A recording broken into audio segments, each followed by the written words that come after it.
This is a story about Colonel Muammar Gaddafi. No demonstration at all in the streets.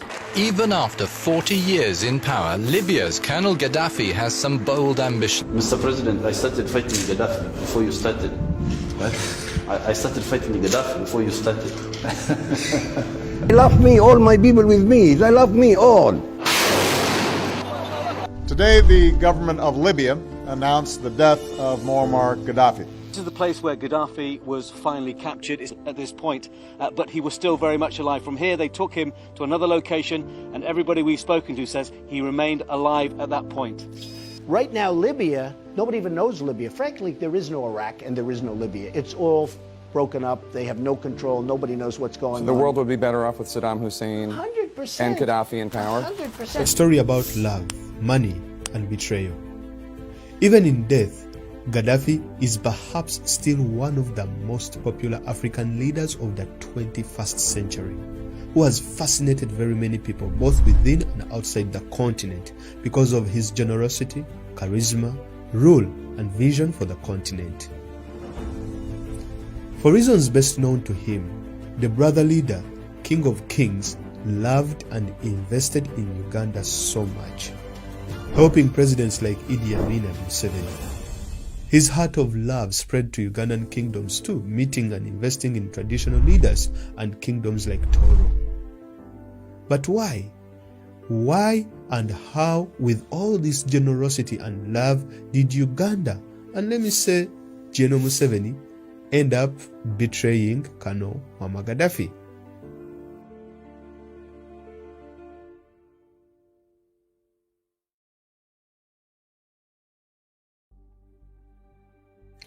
Gaddafi's relationship and fascination with Uganda started way back in the 70s, during Idi Amin's regime. Now, during this time, he provided both economic and military support to Amin's government. When Amin's rule and regime was under attack, he sent Libyan troops to help rescue his failing regime against Museveni, Obote, and other dissidents, which ended in a disaster. Now, Idi Amin later flew from Uganda to Libya and later settled in Saudi Arabia in 1979. After Amin's overthrow, in 1980, Uganda organized and held elections, which Museveni claimed that they were rigged, dragging Uganda into a civil war between Museveni and Obote. In this war, Museveni and his rebel outfit got stranded due to lack of supplies and military ammunition. When Museveni approached the CIA and the UK for arms, he was turned down due to his closeness with Gaddafi, according to the CIA declassified records. Now, in 1982, Libya airdropped heavy field guns and rocket launchers into Museveni's camps in central Uganda, greatly boosting his rebel outfit and making their victory possible in January 1986. In the early days of Museveni's government, Libya trained Museveni's military. In fact, Museveni's intelligence agencies, that is the External Security Organization as well as the Internal Security Organization, took their names after their Libyan counterparts. Gaddafi would make countless trips to Uganda and fall in love with the country by making investments and building infrastructures. For example, the Libyan Africa Portfolio LAP bought 51% shares of Uganda Telecom Limited and 60% shares of the textile company known as TriStar. Gaddafi also made substantial investments in Tropical African Bank, National Housing and Construction Corporation, the Windsor Lake Victoria Hotel, and so many other companies. Gaddafi even convinced Museveni not to sell unrefined oil, promising to help build a refinery and a pipeline from Uganda to Kenya. By the way, one of the little-known facts is that through Museveni, Gaddafi also funded the RPF rebels after they invaded Rwanda in 1990. He provided them with arms that were flown into Uganda and then handed to the RPF by the Museveni regime. This is the Kingdom of Toro, found in western Uganda. In 2001, Gaddafi became interested in this kingdom. At the time, its ruler, Oyonyimba Kabamba Iguru, was just 9 years old. With Gaddafi's love for this kingdom, he became the main financier of the kingdom projects, including the construction of this mega palace. To the Ugandan Muslim community, Gaddafi left a lasting legacy with a state-of-the-art magnificent mosque with the ability to hold a capacity of 3,000 worshippers. This beautiful peach and cream-colored grand mosque is the second largest in the entire East Africa. During his numerous visits, he even joked with Museveni, asking him to rule for life, and wondered why he even bothered holding elections. At one of his visits, he even promoted Museveni's son Muhoozi Kainerugaba from captain to major, and complained that Museveni was sitting on his son's ranks. It is also said that during the 2001 and 2006 elections, Gaddafi bankrolled Museveni by providing him with finances to run his campaigns during this time. This seemed like an unbreakable relationship that benefited both, but that was not to be.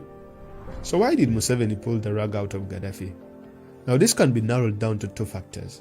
First is the Western interests, and the other one is Gaddafi's ambitions. Like Ghana's first president, the firebrand Kwame Nkrumah, who called for the United States of Africa, Gaddafi poured a lot of energy, rhetoric and resources into the quest for African unity. During a summit in Sirte in 1999, the Libyan leader helped convince 45 heads of state to approve the creation of an African Union, which succeeded the OAU, and for more than a decade, he was the largest patron and the most outspoken advocate. That same year, Gaddafi came up with the idea of a United States of Africa, uniting the entire continent, creating a single currency and a single military. For Gaddafi, the AU would be used as a launching pad for the creation of a United States of Africa. If there was anyone who would champion something of that magnitude, it was Gaddafi. It is estimated that roughly 15% of the AU operating budget provided by member states came from Libya. His move towards the integration never went unnoticed. Libya's Colonel Gaddafi has some bold ambitions. His ideas for African unity involve the creation of a United States of Africa. Whether real or imagined, this was a scary idea to the Western powers and some African leaders who worried about their positions and influence in a united Africa. The idea of a United States of Africa had African leaders divided on the matter. Among those against was General Museveni. Yes. Could I bring up a case of another thing? Even though it may sound as if I'm interfering here, where I shouldn't. You're most welcome. I'm aware of Mr. Gaddafi's approaches and efforts to get a foothold in your part of Africa and all. And I just like to intervene and caution. A man Gaddafi had helped come to power, financed his elections, backed to rule for life, and invested a lot in his country. Two reasons explain Museveni's disagreement. First, it was a threat to his own grip on power in Uganda. Though Museveni appreciated the support and flattery, in his mind he did not fight to grab power to be under another leader. It was either him or no one else. Second, Museveni is a regional power blocker for the West in the Great Lakes region. In this position, he serves the interests of the West through military interventions in countries like the Congo and Somalia, as well as providing intelligence to the CIA on the regional leaders. Mr. President, I started fighting Gaddafi before you started. What? I started fighting Gaddafi before you started. When General Museveni weighed everything, he chose his side by placing the interests of the West before those of his fellow African leaders. And that is why, when the suggestion was officially tabled during the AU meeting in Accra in 2007, Museveni and the South African leader Thabo Mbeki fiercely shot it down. He was scared that if he championed Gaddafi's idea, the Western wrath would befall him. He was too well aware of who kept him in power, and if they wanted him the next day, he would be gone. On the other hand, by betraying Gaddafi, he became worried that Gaddafi would likely revenge against him with the use of his military and financial juggernaut to destabilize him, something he knew too well about.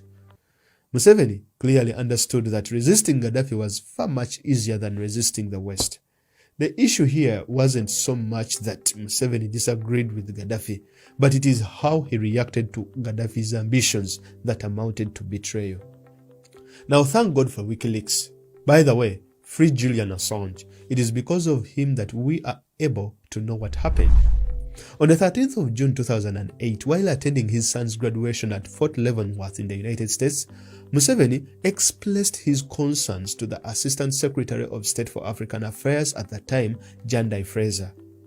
The terrified general ratted on the Libyan president that he presented a problem for Africa and that he was pushing for the creation of a United States of Africa to be ruled by one president, which Museveni deemed neither feasible nor desirable due to the cultural and linguistic differences of the continent.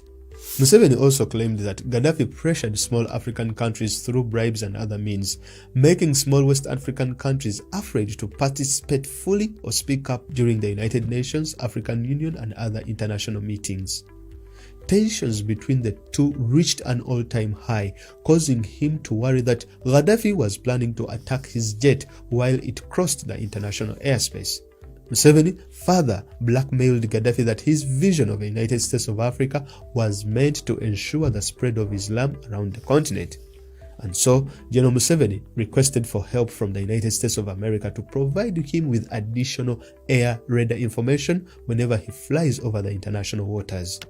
Months later, he would replace his old Gulfstream 4 jet with a new luxury Gulfstream 5 jet at a cost of 88 billion Ugandan shillings, fitted with enhanced anti-terror capabilities. At the time, it was the only one of its kind known to be owned by anybody else on the continent.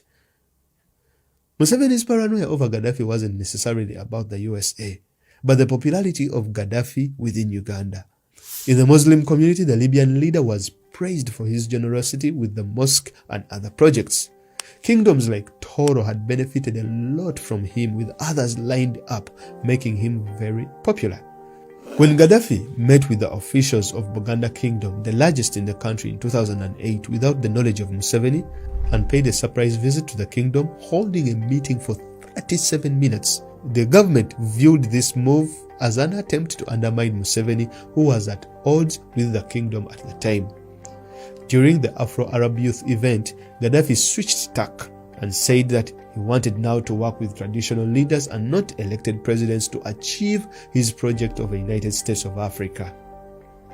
And so, in January 2009, Gaddafi organized and bankrolled traditional leaders across the African continent to discuss African unity, which drove Museveni nuts and ended up blocking traditional African leaders from Uganda from attending the event. In retaliation, Gaddafi snubbed an African Union meeting on the status of refugees held in Kampala in October 2009. At the time, he was the AU chair. In 2010, the relationship between the two made a U-turn. The Libyan leader made a grand return to Kampala thanks to the intense diplomatic maneuvering.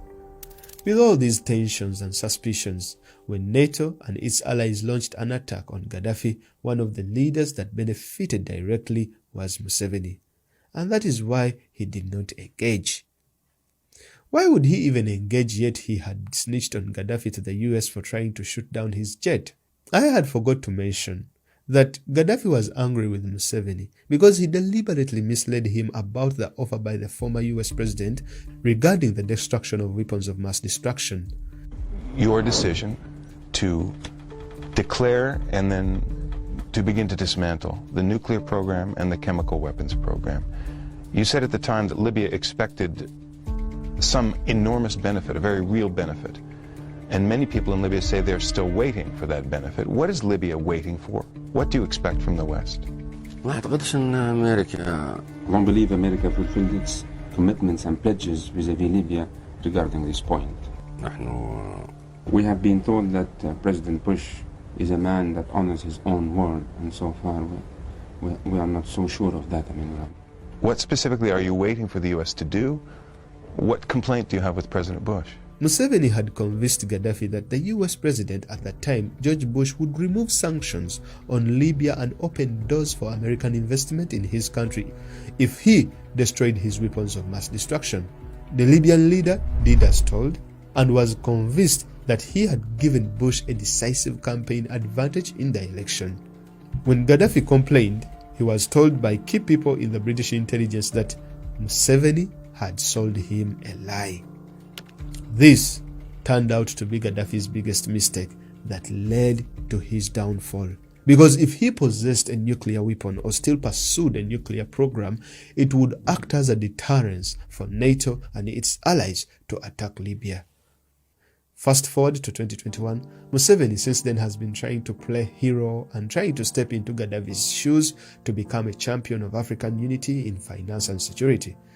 Well, he is strong in some areas, although he lacks the tenacity, charisma, and above all the financial muscle to see a massive project through. Age is also not on his side, and also his handlers will not be happy if at all he achieves these particular ambitions, and I mean the West, because that is the same reason as to why they fought Gaddafi. During his speech at the 2021 inauguration, he labeled NATO and its allies as aggressors. The security situation in Libya was created by the arrogant and irresponsible actions of some actors that took actions that were against the express position of the African Union. I can reveal to you that those actors had a narrow escape. I contacted His Excellency Jacob Zuma of South Africa and proposed that African armies that so decided to intervene in Libya and confront and teach a lesson to those aggressors who were let down by Muammar Gaddafi, who abandoned Tripoli without a fight. Although at that time I did not have direct link with Muammar Gaddafi, I advised his envoy, who came to see me here, turn Tripoli into a Stalingrad, so that if the aggressors so wished, could come on the ground and we fight man to man. Now seemingly, Museveni was furious at the people who killed and overthrew Gaddafi. The irony of this is that these are the same people that Museveni had been ratting the African strongman to. After Gaddafi's fall, all his assets in Uganda were frozen, and General Museveni could not even save the legacy of the national mosque that he had built. The name Gaddafi had to be scraped off. It was named the Gaddafi Mosque after completion in 2008 as a tribute to former Libyan leader Muammar Gaddafi, whose government paid for it. Now, close to 2 years after Gaddafi was killed, the Uganda Muslim Supreme Council has dropped the name to appease the current Libyan government. It's now a national mosque because some people, I think, detested the name, those people in power, and yet we wanted to cooperate with them. We had to go by their condition of removing Gaddafi Mosque. Clearly, Gaddafi is the only African leader that Museveni feared the most. The power he wielded definitely drafted the general on the continent, reducing him to the position of an errand boy. However, with his overthrow, a vacuum appeared that General Museveni had positioned himself to take on with support from the same people that overthrew him. In all honesty, General Museveni could not do anything to save Gaddafi. The only thing he could have done is maybe not to rat him out and blackmail him to his enemies. Even if he wanted a military intervention, there is no way that he would save his regime. When Museveni's time is up, these same people will come for him. And because of his ratting and snitching, there will be no one left to save him. Elijah, send down fire, bless my